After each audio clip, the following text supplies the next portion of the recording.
Hello, everyone. This is Adam Meister, the BitcoinMeister, the DisruptMeister. Welcome to the One Bitcoin Show. Today is January the 18th, 2021. Strong hand, long-term thinking. Bitcoin, it's the next Bitcoin. In motion, 5-digit round. I'm offended by selling. Don't FOMO on alts. We will talk about that today. Compete, don't complain. We'll talk about that. All right, be Bitcoin bold. You know it. Hello, my elite friends. Oh, God, we got all. Yesterday's show was on the backup channel. It was the Bitcoin Noise Show. It all contained all sorts of beyond Bitcoin information. Had to put it on the backup channel. It's linked to below, disruptmeister.com. You can see all my videos, no matter if they're on the backup channel or the main channel. I'm on the main channel right now. Those of you listening, it doesn't matter in podcast land. That's sportsmeister.com. All you people listening, follow me on Twitter, TechBalt, TECHBALT. This is all updated there. I know a lot of you guys did not watch yesterday's show because it was on the backup channel, and your algorithm servants, if you are one of those people. Well, there's a high likelihood that you are. All right, so be an algorithm servant. Bitcoin, like what, 28 Bitcoin make you a millionaire today? All right. This week and Saturday's show, my brother was on the show. That's linked to below. This week at Bitcoin was awesome. Also, this week it's going to be on at noon. I already know that. So we have something out there, a tweet from Armin Van Bitcoin. He says, and most people don't see what I'm going to share with you right here. Imagine watching essentials inflate 20% a year. Governments print 25% of total money in a year. Governments confiscate people's money. Governments mention they may tap into your life savings. Interest rates going negative. Bond yields reaching all-time lows and not owning any Bitcoin. I can't imagine that. Most normies, they don't see any of that stuff, or they don't care. And of course they don't. They're looking forward to happy inflation and president number 46. They're going to celebrate on Wednesday. President 4, they know about 46. They don't know that we're one day closer to $46,000. Pound that like button. The people, when you hear that number 46, if you think about the president, then, well, you probably don't know about inflation and wealth confiscation. You probably don't know about that. But if you hear that number 46 and you're like, you know what? Bitcoin is one day closer to that. That's my 46. 46K is my 46. 46K is my president. Well, anyway, I'm taking it a little too far there. I think you get the picture. Pound that like button. And I will say this. The inauguration, after everything, will probably go smoothly on Wednesday.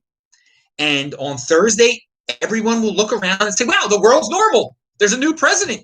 Well, what's so different? Sure, there's going to be all sorts of new money printing policies. Yeah, but the world goes on. Life goes on. We put these guys on pedestals. Your life isn't different. You are in charge of your life.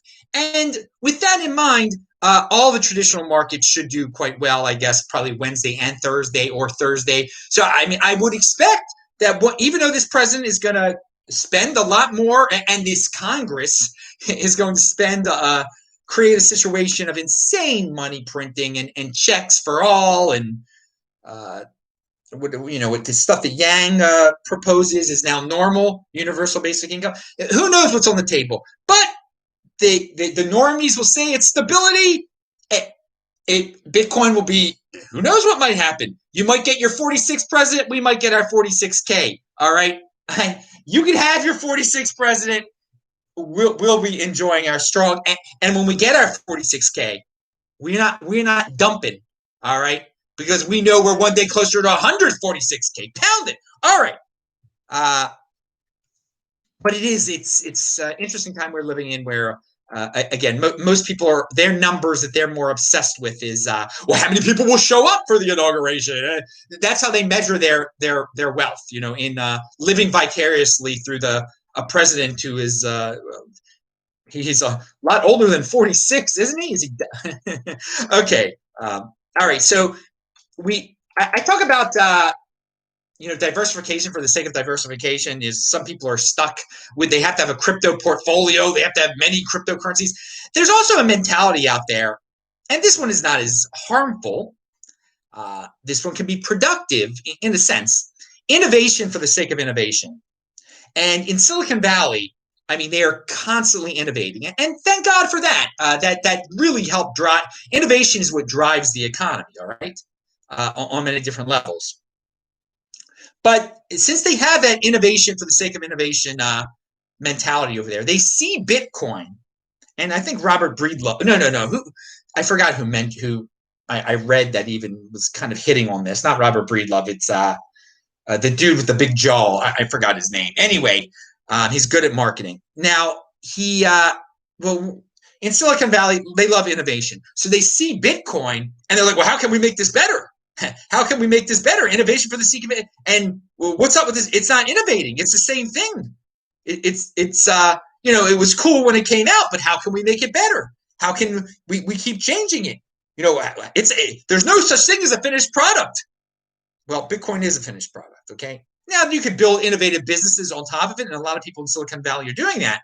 But I've said many times on the show that Ethereum remains number 2 and will remain number 2 because people in Silicon Valley love it. Now, part of the reason they love it is because it does change. You can innovate it. It is going to proof of stake. It was proof of work. It's got to be proof of stake. There is a 2.0. 2.0 is the very definition of innovation. There is no Bitcoin 2.0.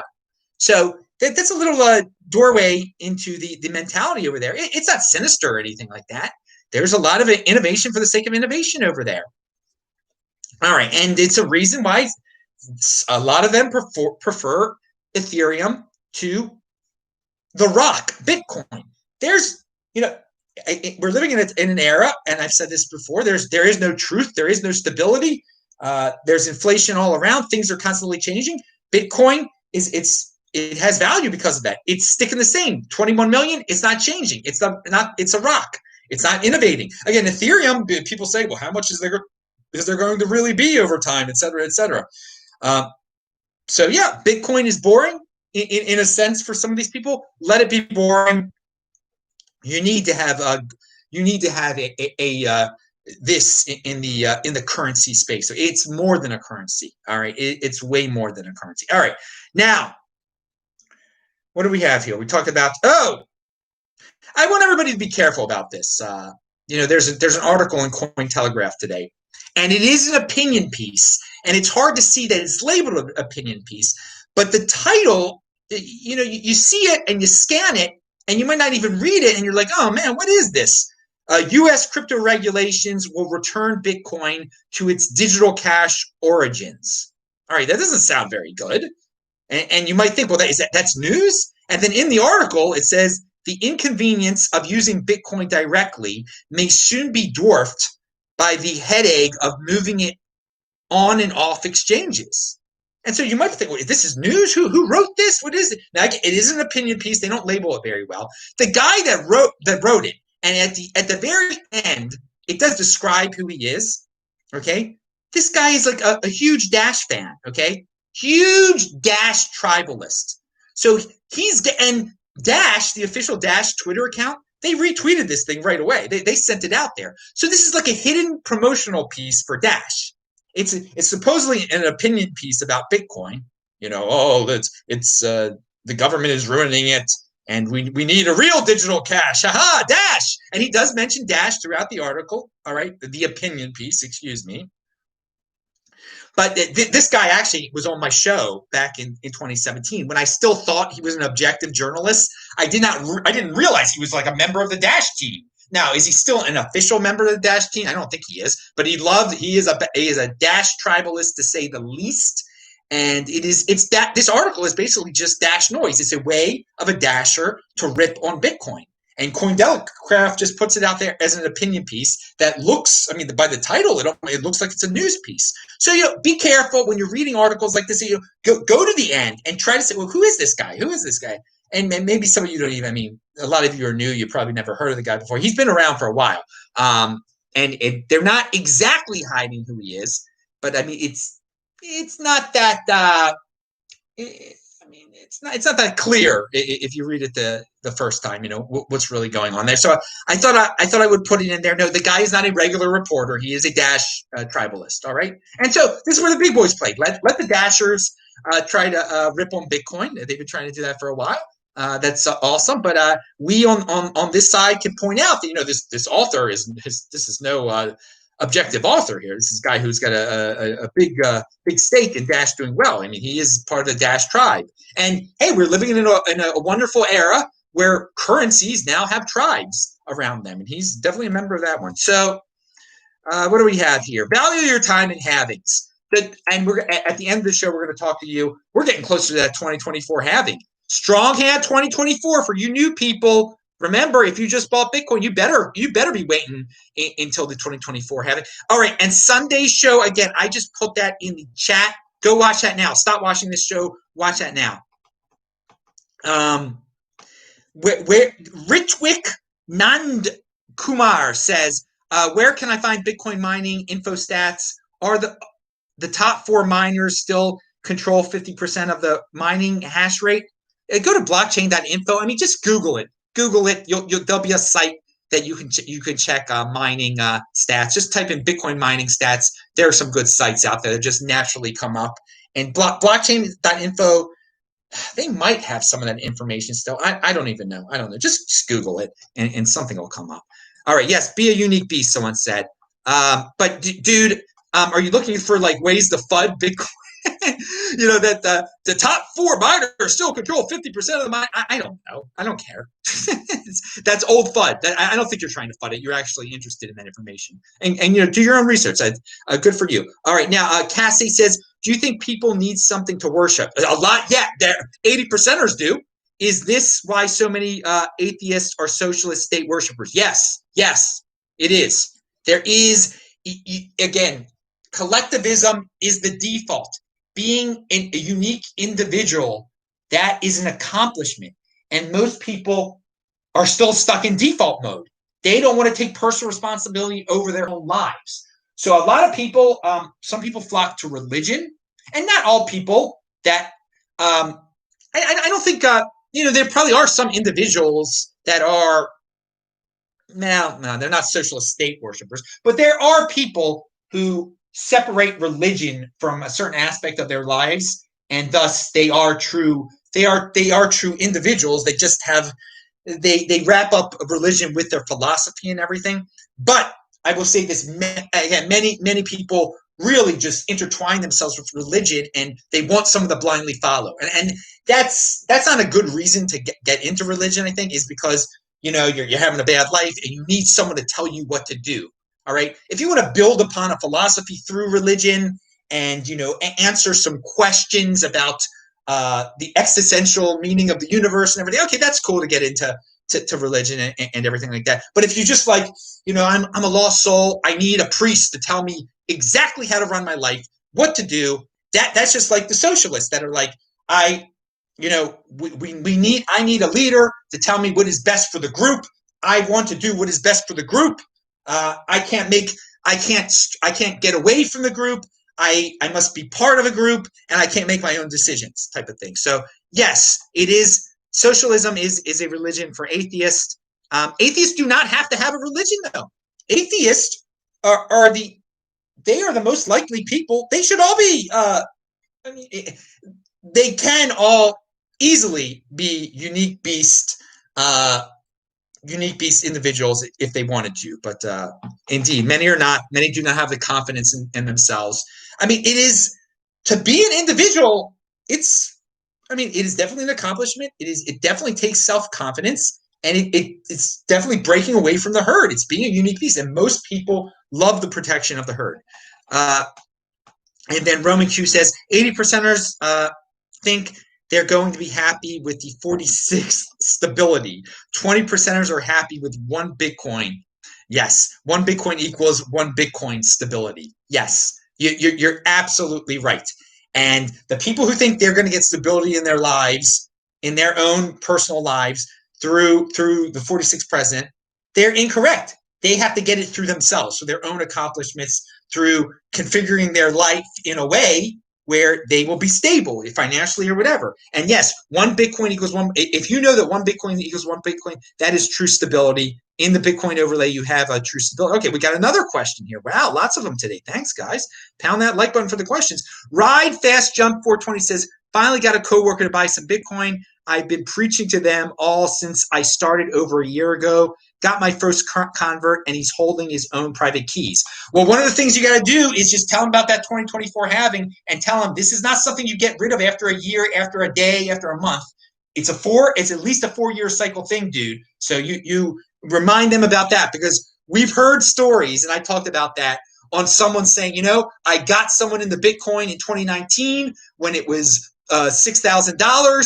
And I just went up to check on them now in 2021, and they sold it for $10,000 in 2020, because they didn't get it. They didn't get it at all. They didn't get that it would even go higher than that. That's a long-term thinking. And UK Bitcoin, it's a long-term play. I mean, everyone should be able to defer gratification. UK BitcoinMeister is in the house. He had an awesome show earlier today. Go check him out. He's on Twitter, obviously, at UK BitcoinMeister also. All right. Best guest in the freaking space. He's been on the show before, of course. Let's move back to the regular scheduled program. All right, so let's talk about the term crypto-groupies. I came up with a new term. Yes, value your time in halvings. I said it before, that ride 420, you tell your friend to value his time in halvings. So groupies, we got crypto-groupies in the house. And they scream like little girls. They're just like the real groupies. They love to be around Bitcoin. They love to be around people like me, people that are in the space. But they're kind of dark. They're the fudsters and the trolls. Those are the crypto groupies, okay? They are we got to call them out. You're being too nice to these dudes when you call them trolls and fudsters. They're crypto groupies. They hang out with the crypto people. They virtually hang out with us, and instead of screaming our names in pleasure, because in a way they are attracted to us in dark, disgusting ways, but they scream out FUD and they scream out trolly stuff and just but they keep following you around like groupies. They just follow you wherever you go. So I've got my own crypto. I've got crypto groupies. You've seen them before. You know who they are in the chat. And these are the dudes that are just say the nastiest things. And then they try to FUD on Bitcoin. This is what we deal with in the Bitcoin space. The fudsters and the fudsters and the trolls, they are the crypto groupies. So, hey man, this is where the big boys play. We gotta have our groupies. We gotta have our crypto groupies. They might be nasty little trolls, and it might be all dark, but they do scream like little girls, though. Oh, it's going to zero, or oh, you've heard it all before. It destroys the environment. Oh, you're wasting time. Oh, you were wrong about this. Why don't you talk about this altcoin? Blah, blah, blah. Crypto groupies, gotta love them. They're part of the ecosystem. Are they necessary? Well, define necessary. I mean, they're entertaining. Yeah, they're crypto groupies. It reminds you that you're in motion, and they're just leeching off of you there, hanging on your coattails, trying to trip you up like a crypto groupie does. But hey, keep on doing what you're doing, crypto groupies. I don't set it. It's a reminder to everyone about my commitment to freedom of speech. I let all the crypto groupies scream and cry. And if some of them just get tired out, we used to have some BSV ones. We had a real psychotic BSV one that used to hang out. He totally disappeared. Remember that one? Anyway, but yeah, they come and go. But some of them have a little bit more conviction in their groupieism. So, okay, pound that like button. And yeah, you crypto groupies, you can get out your frustration. I let you put it all out there in the chat or in the comments. Because again, you being here, it makes me wealthier. That's I mean, they kind of get that, I guess. That every time they go watch one of my videos, it's like, well, it adds up over time. Some of these guys, I mean, they've watched like all 2,000 of the videos. So I mean, that's like $20 right there. And then that pays for who knows what it pays for something, pays for a bus trip to Texas or whatever that I've used $20 for before. So yeah, they make me wealthier. So you gotta appreciate that aspect of their screaming and crying. All right, now what do we got here? What's next here? All right, so apparently the strong hand concept it's hard for some people. This person said, You buy Bitcoin, you sit on it. Sounds easy, but it's the hardest thing you'll ever do in life. Dude, come on, man. Come on, man. The hardest thing you're ever doing in your life is to like hold on to Bitcoin for 4 years. I guess you've had an easy life. I don't know. I mean, that's not that hard. Come on, long-term thinking. That's what we've been. The people who watch this channel, that's not the hardest thing they've done in life. No way. They've strengthened their hand so much. Notorious BTC. I thought I had a strong hand shirt on. I don't. But we got ones linked to below. There are all sorts of shirts. Here's a reminder: Strong Hand 2024, and it's another reminder that most people don't know about the halvings that own Bitcoin. It's from Bitcoin Progress. Subsidy era 4. Block subsidy $6.25. Blocks remaining 174,300. Estimated 1,210 days until the halving. We are 17% of the way there. All right, we are 17% of the way to the 2024 halving. Oh wow! And this is the best part of the whole cycle, you know. Between halvings, what it usually is, you know, 2017 was, 2013 was, we're in that era. But hey, we got a long-term strong hand here. We might be in for we're in for all sorts of wild times over the next. It's less than 4 years now, baby. So anyway, I forgot to mention this. The great Rocky Palumbo reminded us that there's a new all-time high on SegWit usage. This is from like 10 days ago, but I just didn't mention it. You shouldn't complain about high transaction fees if you're not using SegWit addresses. So more people than ever are using SegWit addresses, new all-time high on SegWit usage. Oh, I see we got a super chat. I will get there in a second. I'm about to talk about Austin, Texas, where they're very free. Of course, we're very free here in Miami. I'm really enjoying my time here. Bitcoin Embassy London says 2024 halving, strong hand. Thank you, man. Thank you. Yeah, Malachi, you said $20 pays for lunch. Oh, dude, no. You see, I don't go out for lunch. It pays for buying my own food or whatever, making my own thing. All right, now let's see. Do you still think the top of the bull cycle will be in October? Yeah, I think I'll stick with that.